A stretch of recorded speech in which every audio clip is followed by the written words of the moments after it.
여러분, 그 모멘토 모리, 까르페 디엠, 아모르 파티라고 하는 말을 들어보셨나요? 저희 가치관과 생각에 굉장히 많은 영향을 주는 말들인데요. 삶을 살면서 몇 번의 감당하지 못할 어려운 일을 경험하고 또 신학을 공부하면서 저의 생각과 마음에 자리 잡은 깨달음들이 몇 개 있습니다. 그런데 역시 해 아래 새 것 없다고 어느 날 제가 갖고 있는 깨달음들이 아주 깔끔하게 정리되어서 많은 사람들에게 알려져 있다는 것을 알았어요. 그것이 바로 방금 말씀드린 모멘트 모리, 까르페 디엠, 아모르 파티입니다. 이 세 가지 뜻을 살펴보면 모멘트 모리는 너의 죽음을 기억하라 라는 뜻입니다. 너의 죽음을 기억하라. 인간은 모두 죽고 너 또한 죽는다는 사실을 기억하라는 메시지입니다. 우리는 삶을 살다 보면 우리가 언젠가 죽게 된다는 사실을 잊어버립니다. 특히 인생이 굉장히 잘 풀리고 승승장구할 때면 마치 영원히 살 것 같이 행동하곤 하죠. 지금의 만족과 성공이 영원히 자신의 것이라 착각하며 살아갑니다. 자신이 가진 힘과 자신이 가진 그 능력, 자신이 가진 그 재물에 너무도 취한 나머지 언젠가 죽을 수 있다는 사실을, 나도 언젠가는 죽는다는 사실을, 그리고 또 죽으면 아무것도 가지지 못한 채 빈손으로 하나님 앞에 서야 한다는 사실을 잊어버리는 것입니다. 만약 우리가 언젠가는 내가 죽는다는 사실을 기억하고 산다면, 내가 언제든 죽을 수 있다, 나는 언젠가 죽는다라고 하는 사실을 기억하고 산다면 어떨까요? 우리는 더 가치 있고 의미 있는 일, 나의 욕망이 아닌 하나님이 원하시는 일을 하며 살아갈 수 있게 될 것입니다. 당연히 그럴 수밖에 없을 거예요.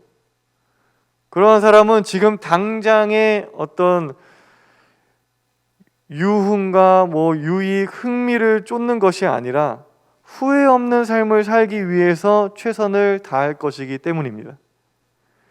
죽음을 맞이하는 그날 내 삶을 딱 돌아봤을 때 나 정말 후회 없이 살았어 라고 생각하려면 지금 나는 뭘 해야 될까를 고민하며 살게 될 테니 그 사람은 정말 의미 있고 보람 있는 것들을 행하게 되겠죠. 카르페 디엠은 현실에 충실하라는 뜻입니다. 지금 이 순간에 집중하라는 뜻이에요. 죽음을 기억하라고 죽음에 매몰되라는 얘기가 아닙니다. 죽음이 두렵고 허망해서 모든 것을 포기해버리는 사람, 다 허무해 라고 생각하는 사람이 되어서는 안 되겠죠. 죽는다는 사실을 기억하되 우리는 현실에 최선을 다해야 합니다. 그래야 보람된 삶을 살 수 있어요. 돌이킬 수 없는 지난 날을 후회하고 닥치지도 않은 미래의 일을 염려하느라 소중한 오늘을 무의미하게 허비한다면 그것은 인생에 있어서 정말 후회스러운 일이 될 것입니다. 그런데 생각해보면 우리는 그렇게 이 소중한 지금을 너무 많이 허비하고 있어요. 지금 예배를 드리고 있으면, 우리 여기 자리에 나와서 예배를 드리고 있으면 이 예배에 집중해야 되는데, 지금 이 순간에 집중해야 되는데 우리는 아침에 있었던 일을 생각하느라 지금 이 순간에 집중하지 못하고 지금 이 순간을 허비하죠. 또는 예배 끝나고 있을 약속을 생각하느라 지금 이 순간에 집중하지 못하고 이 순간을 허비합니다. 그리고 나서 시간이 지나고 나서 또 후회하죠. 그때 예배를 좀 잘 드릴 걸 이라고 후회하느라 또 그때의 지금에 또 집중하지 못합니다. 그런 어리석음을 우리는 일상 가운데서 너무나도 많이 행하죠. 우리가 가장 소중하고 집중해야 하는 것은 바로 지금입니다. 여러분이 누군가 대화하고 있다면, 여러분이 지금 누군가 함께 있다면 그 순간, 그 사람, 그 상황에 집중하세요. 그리고 오늘 깊이 이야기 나눌 아모르 파티. 아모르 파티란 자신의 운명을 사랑하라라는 뜻이에요. 운명을 사랑하라. 말은 멋있는데 무슨 뜻일까요? 되는 대로 살라는 말일까요? 이 말을 우리의 어떤 신앙적 용어로 바꾸어 말하면 하나님이 창조하신 그 모습 그대로 사랑하라 라는 말로 바꿀 수 있지 않을까 싶습니다. 저는 신학을 공부하면서 감사했던 것 중 하나는 자존이 건강해진 것입니다. 자신감도 없었고요, 자존감도 없었던 시절 가운데 20살 때 이제 학교를 가서 신학을 전공했는데, 신학을 하면서 저는 하나님을 만났어요. 그로 인해 저는 저 자신이 소중하다는 것을 깨달았습니다. 아, 나는 소중한 사람이구나. 지금 나의 모습은 하나님께서 만드신 창조의 결과물이고, 이 모습 그대로 하나님께서 나를 사랑하신다는 것을 깨닫고 느낄 수 있었습니다. 여러분, 신앙이 좋으면 좋을수록 자존이 건강해야 합니다. 신앙은 좋은데 그 사람의 자존이 약하다? 그것은 뭔가 잘못된 거예요. 말이 안 되는 겁니다. 신앙이 좋으면 하나님과의 관계가 좋다는 거예요. 하나님과의 관계가 좋다라고 하는 것은 내가 지금 하나님의 사랑을 느끼고 있다는 것입니다. 그렇게 하나님의 사랑을 내가 느끼고 있으면, 하나님이 나를 얼마나 사랑하시는지 내가 느끼고 있으면 나도 나 자신을 사랑하게 돼요.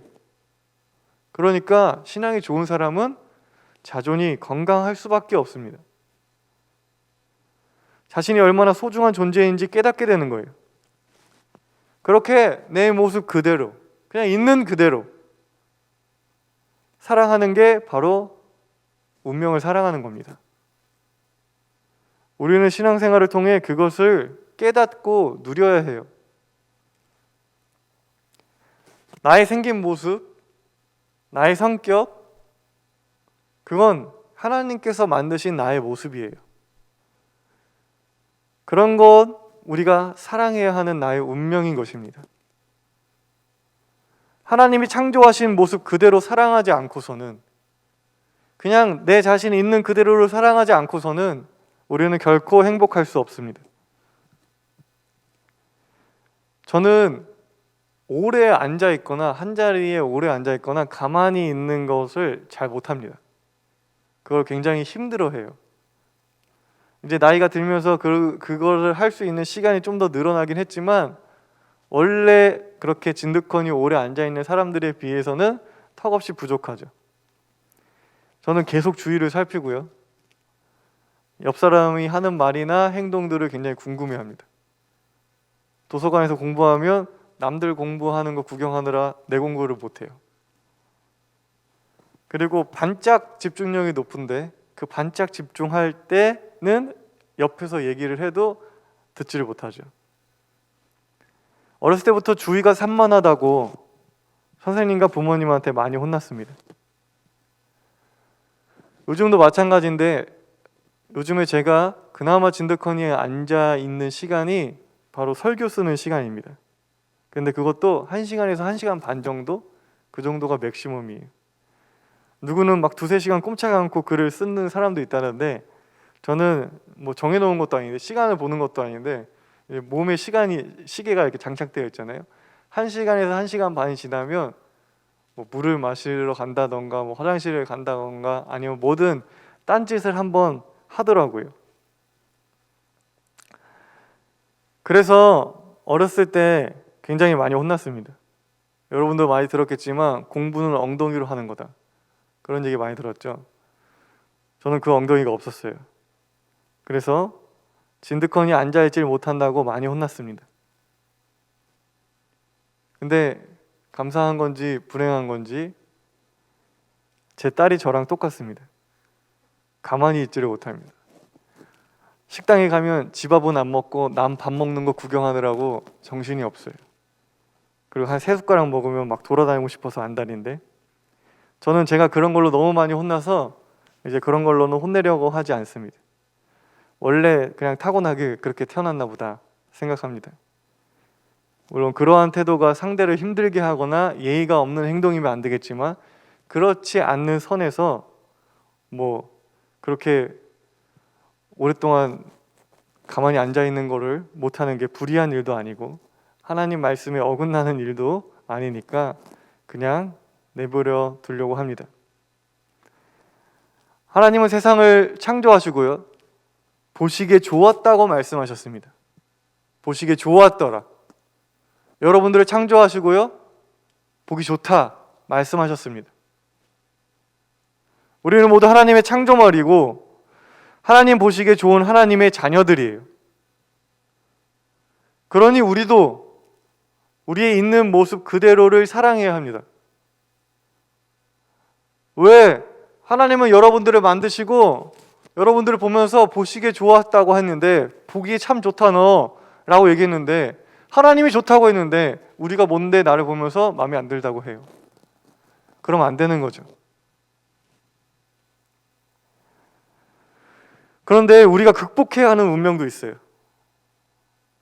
바로 불행할 수밖에 없는 운명입니다. 사람들은 말해요. 난 불행할 수밖에 없나 봐. 불행한 거를, 힘든 거를 당연하게 여겨요. 자신의 운명이라고 생각합니다. 그런데 세상에 그런 운명은 없습니다. 운명이라고 하면 인간의 의지가 개입되지 않은, 인간이 어찌할 수 없는 영역을 의미하는 거죠. 신앙적으로 말하면 하나님의 섭리의 영역인 것입니다. 하나님이 창조하셨고 보시기 좋았다고 말한 이 세상에 불행할 수밖에 없는 운명이 존재한다는 것은 말이 되지 않습니다. 그런 운명은 하나님이 창조하신 것이 아니에요. 그건 100% 사람이 만든 것입니다. 예를 들어서 진드커니 모자앉아 있는 이 성격은, 제 성격은 하나님이 창조한 거예요. 맞아요. 활동적이고 움직이고 싶은 성격과 체질은 제가 사랑해야 할 저의 운명이죠. 그 모습 그대로 사랑하고 그에 맞게 살아가면 될 일입니다. 그런데 너는 오래 못 앉아 있으니까, 너는 인내심이 없으니까 너는 성공하지 못할 거야. 그게 너의 운명이야 라고 누군가 말한다면 그것은 잘못된 거죠. 왜냐? 그것은 하나님이 창조하신 것이 아니에요. 그것은 하나님의 창조의 결과가 아닙니다. 여러분, 지금 마스크에 가렸지만 제 코가 좀 특이하게 생겼잖아요. 그죠? 제 운명이에요. 하나님이 이렇게 만드셨어요. 사랑해야죠. 근데 코가 특이하게 생겼다고 놀림을 받아요. 난 놀려도 괜찮아. 예를 드는 거예요. 난 놀려도 괜찮아요. 네. 저는 저를 가지고 놀리면서 사람들이 좋아하는 걸 즐깁니다. 어떻게든 웃기고 싶어. 네. 그런데 놀림을 받는다고 난 코가 이렇게 생겨서 놀림을 받을 운명이야 라고 생각하는 것은 잘못된 거죠. 그런 운명은 없어요. 그것은 우리가 사랑하거나 받아들여야 하는 운명과는 전혀 무관합니다. 그것은 극복되어져야 하는 것이죠. 그것은 바뀌어야 하는 것입니다. 하나님이 만드신 창조물 중에 불행할 수밖에 없는 운명을 가진 창조물은 없습니다. 그런 생명은 이 땅에 존재하지 않아요. 모두가 똑같이 존귀해야 하고 모두가 똑같이 사랑받아야 합니다. 만약 자신의 삶이 불행한 운명이라고 생각하는 사람이 계시다면 그것은 반드시 극복되어져야 해요. 그런 게 자신의 운명이라고 생각한다면 하나님을 통해 자신의 운명을 극복하시길 바랍니다. 믿음의 반대말은 숙명론이라고 해요. 믿음은 희망을 포기하지 않는 힘이고 그리 될 것이다, 그게 이루어질 것이다 굳게 믿는 힘이고, 믿음의 반대는 어쩔 수 없어, 변하지 않을 거야, 바뀌지 않을 거야 라고 낙담하는 무기력함입니다. 무언가가 잘못되어서 그것이 하나님 뜻이 아니기 때문에 바뀌어야 한다면 그것은 반드시 바뀌는 겁니다. 바뀔 수 있는 것입니다. 그리고 바꾸어내야 하는 것입니다. 하나님께서 우리를 도우시고 함께 하셔서 그것을 반드시 바꾸어 주실 것입니다. 우리의 삶을 어렵게 하는 무언가가 있다면 우리는 그것을 하나님을 붙들고 하나님을 조르고 하나님을 매달리고 기적을 구해서라도 그것을 바꾸어야 합니다. 오늘 함께 읽은 말씀은 야베스에 대해 기록하고 있는 짧은 말씀이에요. 여러분들 야베스의 기도라는 찬양 다들 아시죠? 찬양은 다들 아는데 이 야베스라고 하는 인물이 성경 어디에 몇 번 나오는지는 아는 사람 거의 없을걸요. 그죠? 네, 저도 그랬어요. 야베스는 오늘 읽은 역대상에 딱 한 번 등장하고 성경에 나오지 않습니다. 딱 한 번 등장하는 인물이에요. 역대상은 1장에서 9장에 걸쳐서 이스라엘 민족의 족보를 나열하고 있어요. 9장에 걸쳐서 나열하고 있어요.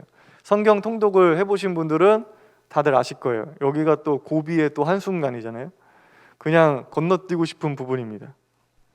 역대기 기자는 누가 누구를 낳았고 누구의 아들들은 누구였으며 하고 지루한 족보를 계속해서 반복해서 쭉 나열하다가 갑자기 뜬금없이 이 야베스에 이르러 설명을 추가해요.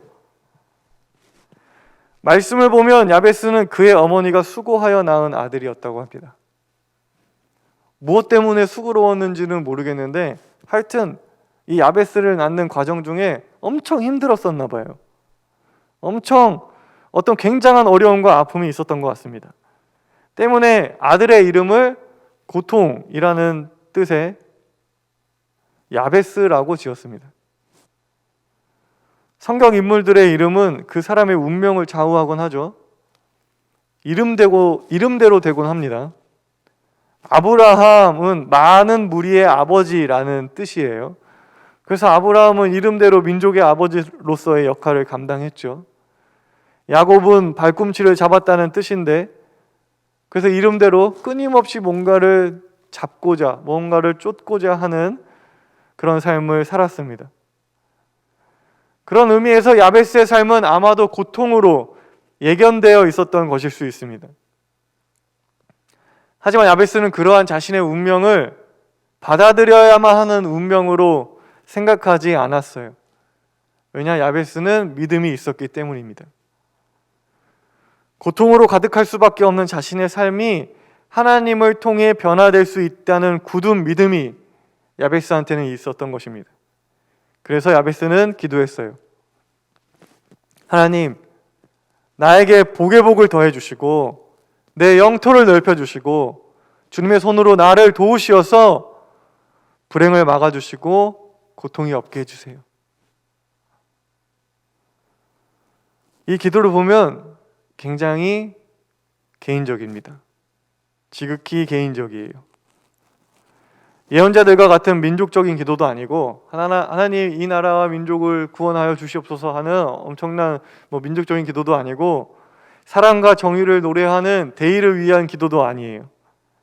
그저 자신의 어려움을 극복하기 위한 기도이죠. 하지만 하나님이 그의 기도에 귀를 기울이셨습니다. 야베스의 기도에 응답하셨대요. 성경은 말합니다. 하나님께서 그가 구한 것을 이루어 주셨다. 야베스의 기도는 개인적이었지만 하나님 보시기에 합당했습니다. 야베스는 이름부터 고통이었고 고통스러운 삶을 사는 것이 자신의 운명이라고 생각할 수 있을 정도로 힘든 삶을 살고 있었을 거예요. 이 기도를 보면 느껴지지 않아요, 여러분? 이 사람이 얼마나 지금 힘든 상황인지? 그는 무언가를 더 많이 이루고 더 많은 것을 쌓기 위해서 기도하는 것이 아닙니다. 지금 엄청난 것을 이루려고 이미 넉넉히 갖고 있는데 더 많은 것을 쌓으려고 기도하고 있는 것이 아니에요. 지금 야베스가 원하는 것은 소소하고 일상적인 것입니다. 하나님, 불행하지 않게 해주세요. 하나님, 고통받지 않게 해주세요. 모두가 하물며 엄마까지 너는 힘들 수밖에 없어. 너는 태어날 때부터 힘들게 태어났거든. 어쩔 수 없는 거야. 그게 너의 운명이야. 라고 말할 때 야베스는 그것에 순응하지 않았습니다.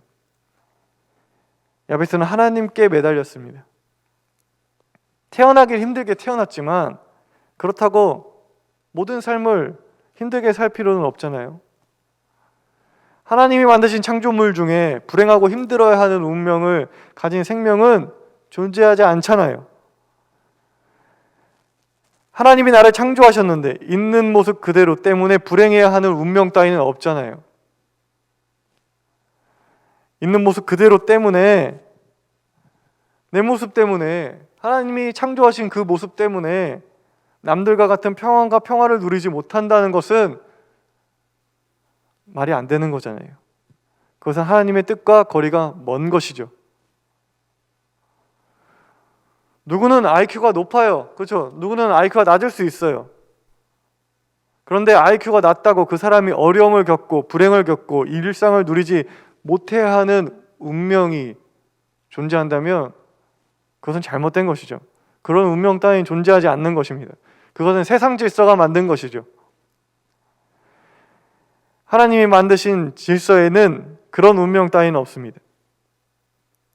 만약 우리가 그러한 어려움을 겪고 있다면, 내 있는 그대로, 내 모습 그대로 살아가는 것조차 너무 벅찬 세상이라면